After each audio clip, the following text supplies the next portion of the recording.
제자가 이렇게 구비해야 되는 덕목 두 가지가 오늘 본문에 나타나 있습니다. 제자로 산다는 것, 이거 참 힘들어요. 그리고 어렵습니다. 여기 이 제자는 이제 막 선발된 제자가 아니라 이제 제자로서 좀 성숙되어진 그런 제자라고 우리가 생각을 해야 합니다. 예수님의 이 사역 마지막, 그러니까 베레아 사역을 마쳐놓고 이제 유대 지방으로 다시 와서 이제 사역하는 내용을 지금 담고 있는 거거든요. 그리고 이제 곧바로 예루살렘으로 들어가서 마지막 십자가를 지게 되는 것이죠. 그러니까 우리가 예수님이 3년 사역을 하셨다고, 공생의 사역을 하셨다고 생각한다면 거의 막바지에 이르른, 그러니까 3년 동안 예수 그리스도와 함께 먹고 함께 자고 함께 지내면서 지냈던 그런 세월들을 보낸 제자가 많이 성숙해졌겠죠. 예수님에게 특별 교육을 받았고, 그리고 예수님을 통해서 직접 그 삶을 함께 나누고 보았기 때문에 그런 제자로서 이제 점점 이 제자로서의 어떤 그 무게감이 느껴지고 그럴 때라고 생각을 하는데, 이 무게감은 있는데 자기 자신에 대한 자신이 없는 거예요. 그리고 내가 과연 이거 할 수 있겠나 하는 그런 생각이 자꾸 들 수밖에 없는 게, 자기들이 지금 이런 제자 사역을 하면서 의기 있게 나가서 복음을 전하고 돌아와서 칭찬도 들었고 그랬잖아요. 그런데 또 곧바로 간질병자 못 고쳤잖아요. 우리는 왜 못 고쳤습니까? 그런 안타까운 그런 표현들도 하고, 이런 상황들을 지내면서 이 제자들에게 내가 정말 이 제자로서의 이 사명을 제대로 잘 감당하고 있는 걸까? 또 아니면 나는 과연 정말 제자로서 이 사역을 잘 감당할 수 있을까? 여러 가지 생각들이 많이 있을 수 있는 그때쯤이라고 생각이 들어요. 저는 그런 생각을 가졌어요. 그런데 예수님께서 아주 의미심장한 그런 교훈을 하시는 거예요. 1절 말씀을 우리 한번 다시 보겠습니다. 예수께서 제자들에게 이르시되 그랬어요. 제자들에게. 여러분, 우리 바로 전에 주로 어떤 내용들 다루었어요? 잃은 드라크마 얘기, 탕자의 얘기, 등등의 얘기들, 거지와 나사로 비유, 이게 다 그 주변에 있는 사람들 속에서 이루어진 일이잖아요. 바리새인들의 그 외식. 제자들이 볼 때 자기도 별반 다를 바가 없거든. 그리고 바리새인들이 가지고 있는 특권의식. 예수님은 아주 그냥 신랄하게 이 바리새인들에게 대해서 아주 저주 퍼붓잖아요. 화 있을진저 그러면서. 근데 만약에 제가 예수님의 제자로 그 자리에 있었으면 저 사람들이나 나나 특별히 다를 게 뭐가 있을까? 그들이 외식하는 것만큼 나도 하고 있고, 그들이 특권의식 가지고 있는 거 나도 가지고 있고, 아니면 어쩌면 나는 더 가지고 있는지도 모르죠. 예수님 바로 곁에 그 당시 유대 땅의 히로인 예수 그리스도 바로 곁에서 내가 지금 이 사역을 하고 있는데 그런 특권의식 나는 더 있을 수도 있잖아요. 그 제자들이 그런 모습을 또 보였잖아요. 주님이 이 땅에 다시 오실 때 하나는 우편에 하나는 좌편에 그 제자들의 어머니가 가서 그렇게 요청을 할 때 그걸 뒷짐지고 있었던 그 제자들의 모습은 은근히 자기들도 그런 것들을 기대하고 있었다는 거 아니겠어요? 그러면 여러분들도 한번 생각해 보세요. 내가 믿음 생활하고 또 교회에서 어떤 중직을 맡게 되고 그러면 이 교회에 대한 어떤 특권의식, 사역에 대한 어떤 특권의식, 뭐 좋은 의미로도 생각해 볼 수 있잖아요. 그런 거 없습니까? 책임의식 뭐 이런 것만 우리가 이렇게 따로 구분할 겁니까? 아니, 그런 게 다 그 밑바닥에 다 깔려 있거든요. 그런 것들을 바라보면서 한편으로는 마음에 그런 그늘진 어둠이 제자들 마음속에 분명히 있었을 것 같은 생각이 들어요. 그런 차제에 예수님께서 제자들에게 말씀하셨어요. 근데 의미심장한 얘기를 지금 하고 있어요. 실족하게 하는 것이 없을 수는 없다. 이건 제자들에게 한 말씀이니까 이건 세상 사람들이 하는 그런 실족 그것만이 아니라 너희들도 실족할 수 있고 실족하게 할 수 있다라는 그런 선언이잖아요. 없을 수는 없지만 그렇게 실족하게 하는 자에게는 화가 있다. 예수님께서 분명하게 그렇게 얘기를 했어요. 어느 정도냐? 여기 보니까 차라리 연자맷돌. 여러분, 연자맷돌은 맷돌 우리 이렇게 손으로 이렇게 하는 맷돌 정도 사이즈가 아니라 이거는 엄청나게 큰 거예요. 그래서 그건 사람이 못 돌리고 노새나 나귀가 이렇게 돌리는 그럴 정도의 맷돌을 연자맷돌이라 그래요. 얼마나 무겁겠어요. 근데 그 가운데는 이렇게 뭐 곡물이나 이런 게 쓰러져 내려가는 구멍이 있잖아요. 그러니까 거기에다가 줄을 튼튼하게 묶어가지고 목에다가 메고 그 연자맷돌 던지면 이 사람 어떻게 되겠어요? 그 물속에 들어가면 그냥 죽는 거지. 이런 무시무시한 그런 예를 들으면서 얘기하신 거예요. 뭐를? 실족하는 사람은 차라리 연자맷돌에 매달려서 죽는 것보다 못하다는 거예요. 근데 너희들도 그럼 실족하게 할 수 있다라고 지금 이렇게 선언을 하셨단 말이에요. 그러면 여러분, 실족이 뭐예요? 실족.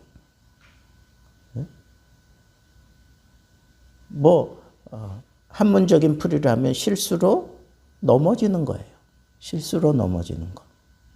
그런데 실족하게 한다 하는 거 보니까 이거는 실수가 아니라 그냥 어떤 그런 덫을 놓아서 아니면 어떤 그런 함정을 파서 거기에 빠지게 만드는 것을 얘기해요.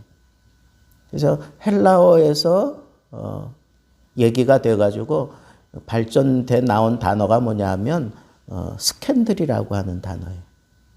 그러니까 이거는 함정이에요. 어떤 덫이에요. 올무.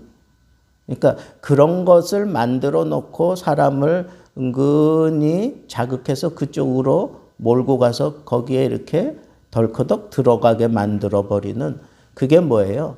그게 실족하게 하는 거예요. 실족하게 하는 거.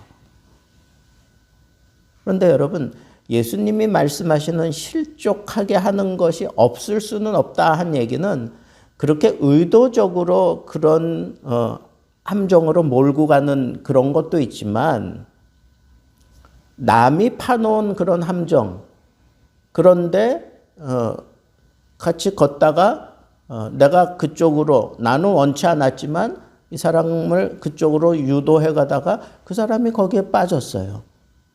그러면 그건 누구 책임이에요? 첫째는 자기가 빠졌으니까 그 사람 책임이지. 그러나 그쪽으로 함께 유도해간, 인도해간 그 사람도 그 책임에서 벗어날 수 없다는 거예요. 그럼 도대체 이 실족하는 사람은 어떤 사람이냐 하면 그 지리를 잘 모르고 거기에 함정 이런 것들이 감히 있으리라고는 생각하지 못할 정도의 그런 수준이라는 거예요. 교회로 얘기하면 새가족 같은 거예요. 새가족. 근데 새가족은 이제 기존 성도들이 이제 인도한단 말이에요. 그 사람을 믿음 생활 잘 할 수 있도록 인도하는 거예요. 그러는 사이에 두 사람의 관계가 아주 밀착이 되고 아주 좋은 그런 믿음의 관계가 형성이 되잖아요. 그러면 이 새 가족은 자기 스스로 어떤 믿음 생활을 막 잘할 수 있을 때까지 누구를 의지하며 신앙생활하는 거예요? 자기를 인도한 사람. 그런데 이 자기를 인도한 사람을 의지하고 그렇게 신앙생활을 하는데 보니까 인도하는 사람이 이게 엉터리란 말이에요. 엉터리. 가령 예를 들어서 술, 담배 하지 말라. 뭐 그렇게 교회에서 가르치는데 자기를 인도하는 사람이 술, 담배를 해. 그러면 쫓아가는 사람이 실족할까요? 안 할까요? 실족하지. 그래서 바울은 뭐라 그랬어요? 나 뭐 고기 먹는데 아무 지장 없다. 우상에게 드렸던 고기 먹는데 믿음으로 먹으면 아무 문제가 없는 거다. 그러나 나는 실족할 수 있는 그런 여지를 주지 않기 위해서 먹어도 되지만 나는 안 먹겠다 그러잖아요. 믿음이 연약한 자를 위해서. 우리가 그렇게 살아야 되는데 또 실제로 그렇게 살지 못할 때가 참 많단 말이에요. 그러니까 실족이라는 게 여러분 큰 뭐 함정을 파놓고 의도적으로 막 이런 것만 실족하게 만드는 게 아니에요. 어떤 큰 어떤 밑그림을 그려가지고 사람을 빠뜨리기만 하는 것이 아니에요. 어떤 경우에는 이 믿음이 연약한 사람들은 유리알 같아가지고, 유리장 같아가지고 조금만 타격을 줘도 깨지는 경우가 많아. 말 한마디 때문에 실족하게 되는 경우 있어요. 표정 하나 때문에 실족하는 경우 있다니까. 그러면 내가 어떻게 24시간, 하루 24시간 그렇게 웃으면서 지낼 수 있어요? 새 가족한테 항상 웃으면서 그렇게 바르게 해줘야 되는데 어떻게 내가 그럴 수 있어요? 그럼 못하지. 그러니까 그렇게 실족하게 되는 경우가 있다는 거예요. 그럼에도 불구하고 예수님께서는 이건 얼마든지 그거는 수용이 될 수 있을 것 같아. 내가 크게 뭐 의도적으로 그런 것도 아니고 내가 뭐 잘못한 것도 아니고 내가 나름대로 어떤 믿음 생활을 하는데 얘가 못 받아들여서 그러는 건데 뭐 그렇게 얼마든지 합리성을 가지고 얘기할 수 있지만 그럼에도 불구하고 예수님은 용서치 않겠다라고 그렇게 선언을 하시는 이유가 뭘까요? 얼마든지 그 정도쯤은 이해할 수 있을 것 같은데 예수님은 여기서 아예 화로다 그랬어요. 차라리 연자 맷돌을 목에 메고 그냥 빠지는 게 낫다 이런 식으로 표현했단 말이에요. 이건 주님이 용서치 않겠다는 거예요. 그런 분명한 예수님의 의지를 보여주신 이유가 뭘까요? 실족이라는 게 내가 정말 의도적으로 그랬다면 모르겠지만 나로 인해서 실족 당하는 사람들이 한둘이겠어요? 얼마든지 있을 수 있지. 뭐 또 사업하시는 분들은 더 많을 수 있지. 특별히 뭐 집사처럼 이렇게 교회를 상대로 뭐 이런 하다 보면 집사님도 실족 당할 수 있지만 상대방이 나 때문에 또 실족 당할 수 있는 일들이 얼마나 많아. 그런데 실족되는 그 사건에 대해서 우리 주님은 양보하지 않겠다는 거예요. 용서하지 않겠다는 거예요. 왜 그럴까요?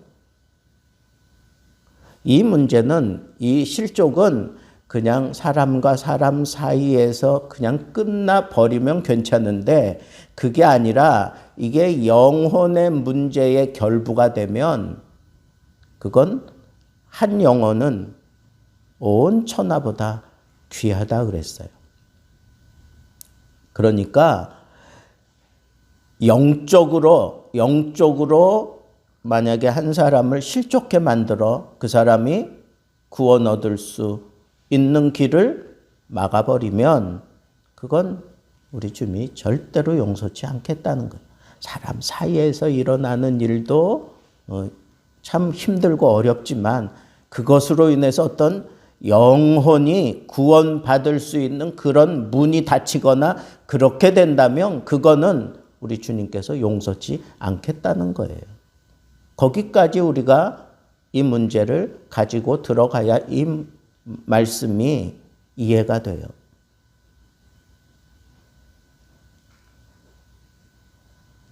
자, 그러면 이런 문제를 우리 주님은 어떻게 풀어가라고 하셨는가? 3절에 보세요. 너희는 스스로 조심하라. 첫째는 스스로 조심해야 돼. 그러니까 늘 자기를 돌아봐야 돼요.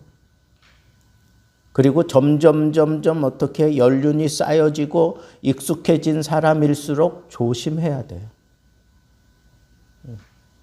늘 이 철연장 뭐 이런 걸 가지고 지내는 사람이었는데 너무 익숙한 거예요. 그러니까 이 전기톱 같은 거 이렇게 다루고 뭐 조그마한 거 있잖아요. 그런 거. 너무 익숙한 거예요. 그러니까 그런데 너무 익숙했으니까 그러리라고는 생각이 안 됐는데 이 장갑을 끼고 하고 뭐 이러는 동안에 너무 이걸 안전하게 다 뭐 끄고 아니면 안전하게 이렇게 처리하고 그 안전 사항을 이렇게 철두철미하게 지키지 않고 그냥 이 정도는 뭐 얼마든지 뭐 이러다가 그냥 순식간에 그냥 이 손가락이 그 톱에 베인 거예요. 여러분, 우리 믿음 생활도 그래요. 내가 잘할 수 있어. 이 정도는 지금까지 내가 해왔던 일에 생각하면 이건 정말 아무것도 아니에요. 그런데 그런 일들조차도 우리가 스스로 조심하라는 얘기는 뭐예요? 살펴보라는 거예요. 안전수칙은 처음부터 끝까지 언제 어디서나 그리고 얼만큼 내가 성숙되어 있을지라도 익숙해져 있을지라도 안전 문제는 항상 스스로 조심해야 돼요. 항상 스스로 조심해야 돼요. 그게 우리 주님께서 이 실족을 이겨낼 수 있는 첫 번째 방법으로 제공해 주신 거고, 두 번째는 이미 실족한 건 그럼 어떻게 해요? 실족한 건 어떻게 해요? 회개하면 7번이라도 똑같은 문제를 가지고 와서 잘못했노라고 회개하노라고 하면 어떡하라 그랬어요? 용서하라는 거예요. 용서하라는 거예요. 이 용서를 통해서 어떤 회복할 수 있는 길이 생겨요. 실족했어요. 잘못했어요. 그런데 진짜 영적으로 그런 심각한 실족 상황에까지 들어가지 않으려면 이런 관계 속에서 늘 회개해야 돼. 잘못이라고 생각하면 나도 회개해야 되고 상대방도 회개해야 돼요. 그러면 서로 간에 그 사람이 나에게 100번 잘못했다 그러면 용서해 주는 거예요. 그리고 나도 잘못했다 그러면 그 사람에게 100번이라도 가서 내가 잘못했다고 그렇게 회개해야 되는 거예요. 근데 이게 쉽습니까? 이거 쉬워요? 네? 내가 뭔가 깨달아져서 잘못했다, 회개했다. 그거는 쉬워요. 그런데 나에게 잘못한 사람이 와서 나에게 잘못했다 그럴 때, 그러면서 회개할 때 그 용서한다는 게 쉽습니까? 어려워요. 어렵다고. 그런데 우리 주님은 계속해서 7번에 70번이라도 용서하라고 베드로에게 가르친 것처럼 오늘 여기서도 그렇게 지금 말씀하고 있어요. 하루에 7번이라도 내게 죄를 짓고 그리고 7번 내게 돌아와서 죄를 고백하고 회개하노라 하면 너는 용서하라. 너는 용서하라. 이게 실족을 우리가 극복하는 비결이라 그랬어요.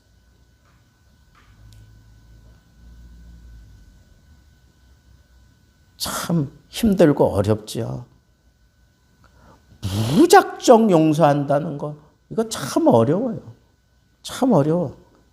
사실은요, 잘못한 것에 대해서 비난하기가 쉽지 회개하기 어려워요. 더군다나 정말 비난받아 마땅할 일을 했는데 그걸 내게 와서 회개한다고 그래서 내가 그걸 용서한다는 거. 아무렇지도 않게 용서하고 난 이후에는 다시는 그거 생각지 않고 지난다는 게 그게 쉽습니까? 어려워요. 근데 용서하래요. 용서하래요. 그게 제자래요. 자, 두 번째 제자가 구비해야 되는 덕목, 믿음입니다. 갑자기 제자들이 이런 말씀을 듣다가 우리에게 믿음을 더하소서 그렇게 얘기해요. 우리에게 믿음을 더하소서. 왜 그랬을까요? 이거는 내 능력 밖이다라고 생각했을 거예요. 용서한다는 게 쉽지 않았음을 느꼈을 거예요. 그리고 나도 실족한 일이 많았고 남을 나도 모르는 사이에 많이 실족한 것들이 생각났을 거예요. 그런데 내가 그걸 감당하기에는 너무 턱없이 부족하다라고 하는 걸 느꼈기 때문에 제자들이 요청한 게 믿음을 더하소서 그렇게 얘기했어요. 믿음을 더하소서. 이것은 이 제자들이 이 문제는 믿음의 문제다라고 하는 것을 꿰뚫어 본 거예요. 그러니까 제자들이 많이 성숙해 있는 거죠. 이 문제는 믿음의 문제로 풀어야지 이건 내가 어떻게 작심한다고 내가 어떤 노력을 한다고 되는 게 아니구나. 이건 믿음으로 풀어내야 되는 문제구나 라고 하는 것을 정확하게 꿰뚫어 보고 있었던 거예요. 그런데 예수님께서 그렇게 대답하셨어요. 너희에게 만약 겨자씨 한 알만큼만한 믿음이 있었다면 이 뽕나무더러 뽑혀 저 바다에 던져져라. 그래도 그 뽕나무가 너희에게 순종했을 것이다. 이렇게 얘기를 해요. 이건 상식적으로는 이해되지 않는 건데 믿음으로는 얼마든지 이해될 수 있는 그런 표현이잖아요. 제자들이 믿음의 문제로 이것을 풀어야 되겠다고 그렇게 예수님께 요청했을 때 예수님께서도 이렇게 믿음의 측면에서 대답을 하고 있는 어떻게 보면 이게 참 우리 예수님의 유머예요. 유머. 예?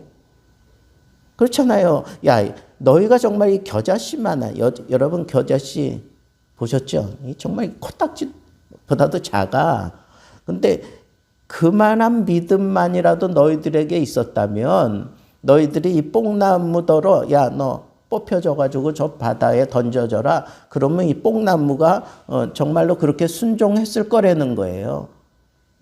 이거는 상식적인 문제가 아니잖아요. 예수님이 지금 터치하고 있는 거는 믿음의 문제잖아요. 믿음의. 그러니까 이 뽕나무, 겨자씨 이 얘기는 뭐예요? 믿음의 질적인 문제를 얘기하는 거예요. 질적인 거. 여러분 뽕나무가 얼마나 큰지 아세요? 엄청 큰 거예요. 우리나라에 있는 뽕나무하고 그 이스라엘 땅의 뽕나무하고는 이거는 상대가 안 될 정도로 엄청나게 커요. 그런데 겨자씨하고 그거하고 지금 비교하고 있어요. 너희들이 정말 믿음을 요구하느냐? 그래. 그 믿음 너희들에게 요만큼 겨자씨만큼만 있어도 이런 큰 일을 할 수 있지. 그러면서 우리 주님이 이렇게 같이 이렇게 대화하시는 이게 정말 이게 참 유머러스한 대화인데 그러니까 이게 질적인 문제, 너희들 참 질적인 걸 지금 선택했어.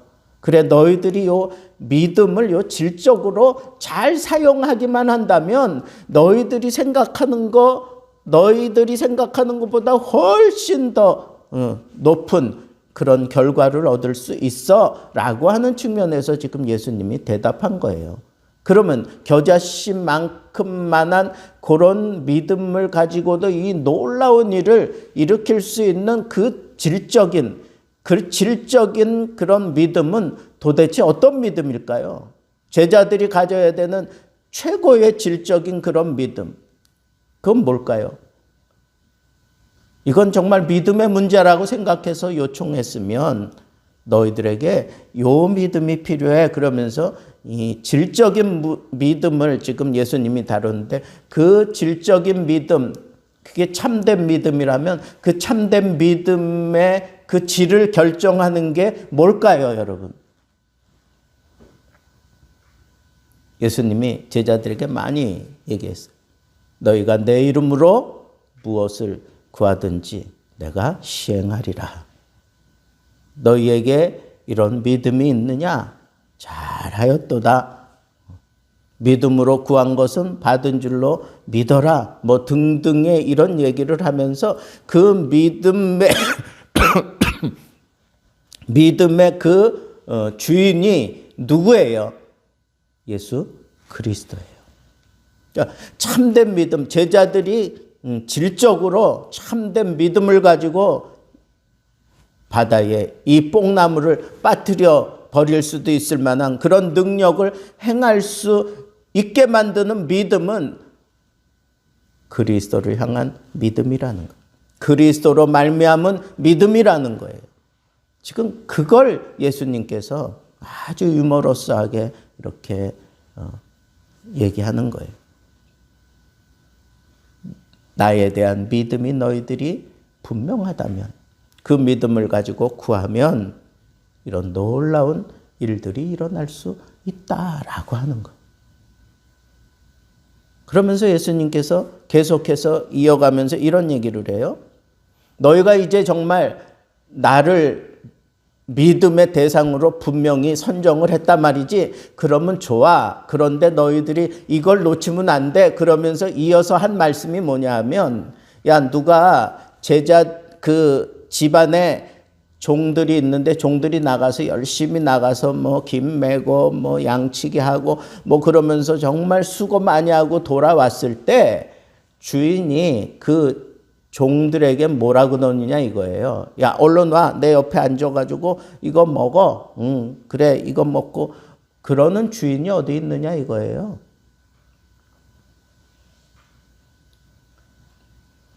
돌아왔어요. 수고 잔뜩 하고. 근데 마침 식사 시간이야. 그러면 그 식사를 준비하도록 빨리 또 일에 투입시키잖아요. 종들을. 그게 주인과 종의 관계라는 거예요. 주인과 종의 관계.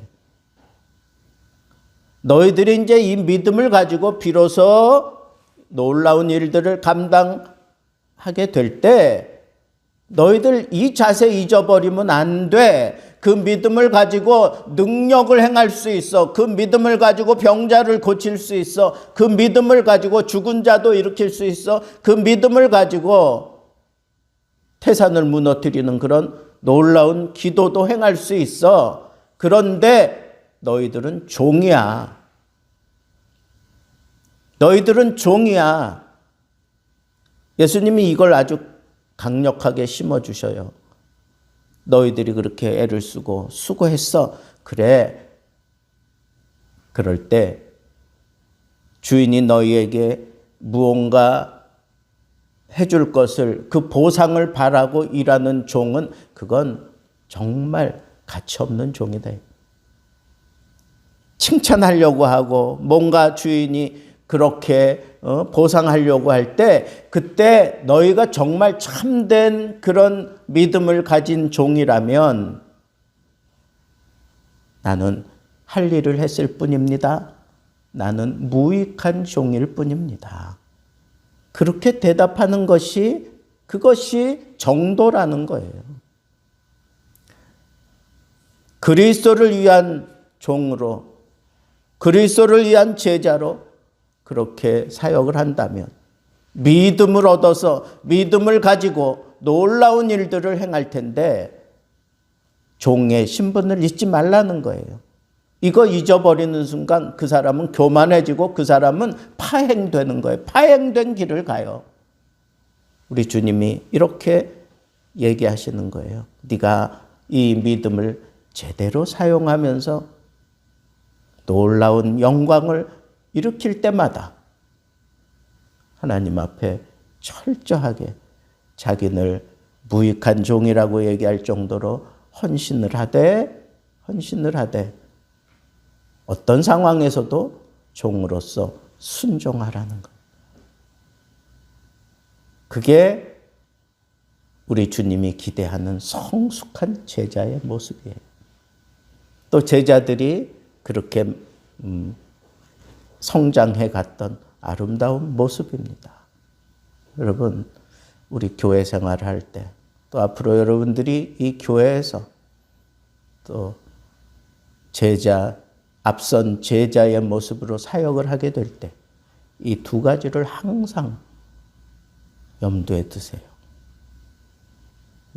실족해 할 수 있다. 실족해 할 수 있다. 그러나 이것을 지혜로 극복해야 돼요. 스스로 조심하고, 그 다음에 어떤 상황에서든지 회개하면 용서하라는 거예요. 회개할 때 용서하는 거지, 회개도 하지도 않았는데 막 용서하고 이럴 수는 없어요. 회개할 때 용서할 수 있어야 돼요. 근데 그런 상황이잖아요. 오늘 말씀 뒤편에 가면 이제 거짓 선지자들, 거짓 스승들, 뭐 이런 사람들이 이제 등장을 하고 예수님이 그런 것들에 대한 이제 교훈을 주셔요. 그러니까 이걸 복합적으로 예수님은 다 보시는 거예요. 교회 안에 이런 거짓 선지자 같은 자들이 일어날 수 있다는 거죠. 그래서 사람들을 실족해 하는 일들이 일어날 때 우리가 거기에 무너지지 않고 제자로서 내가 제대로 이렇게 잘 풀어가기 위해서는 스스로 조심하고, 그리고 회개할 땐 용서하고, 무작정 용서해주는 자세를 가지라는 것. 그리고 이런 문제들은 이건 믿음의 문제다라고 하는 이 영적인 눈이 떠져야 돼요. 그럴 때 예수님께서 우리에게 말씀하셨어요. 겨자씨만한 믿음만 있어도 이런 놀라운 능력을 행할 수 있다. 그러나 너희는 그런 일들을 다 행해놓고 나는 무익한 종이라고 얘기해야 되는 그런 종의 자세를 잊지 말아야 한다. 능력을 행하는 종, 이걸 잊어버리면 안 돼요. 이게 참 역설적이고, 그죠? 이런 능력을 행하는 그런 장군, 영웅, 이래야 되는데, 기독교의 정신은 능력을 행하는, 예수 그리스도께 받아 능력을 행하는 무익한 종. 이게 기독교 정신이에요. 오늘은 성숙한 제자가 가져야 되는 그런 덕목 두 가지를 생각해 봤습니다. 이 말씀 가슴에 담고 우리 한 3분간만 같이 우리 통성으로 기도하도록 하겠습니다. 다 같이 기도하겠습니다.